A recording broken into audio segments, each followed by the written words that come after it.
ओम कृष्णाय नमः। अध्याय 5 श्लोक संख्या 22। ये ही संस्पर्शजा भोगा दुःखयोनय एव ते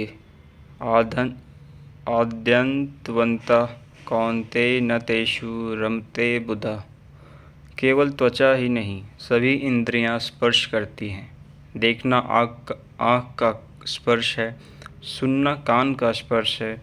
इसी प्रकार इंद्रियों और विषयों के संयोग से उत्पन्न होने वाली सभी योग यद्यपि भोगने में प्रिय प्रतीत होते हैं, किंतु निसंदेह वे सब दुखद योनियों के ही कारण हैं। वे भोग भी योनियों के कारण हैं। इतना ही नहीं, वे भोग पैदा होने वाले और मिटने वाले हैं, नाशवान हैं। इसलिए कौन्तेय, विवेकी रूप पुरुष उनमें नहीं फंसते। इंद्रियों के इन स्पर्शों में रहता क्या है? काम और क्रोध, राग और द्वेष। इस पर श्री कृष्ण कहते हैं, सक्रोति हैव यह सोढुम प्राक् शरीर विमोक्षणतात् काम क्रोधो भवदवम वेगम स युक्तः स सुखी नरः। इसलिए जो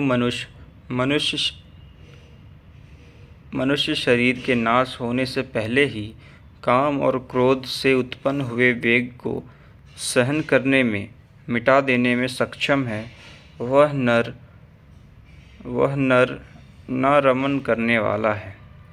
वही इस लोक में योग से युक्त है और वही सुखी है, जिसके पीछे दुख नहीं है। उस सुख में अर्थात परमात्मा में स्थिति वाला है।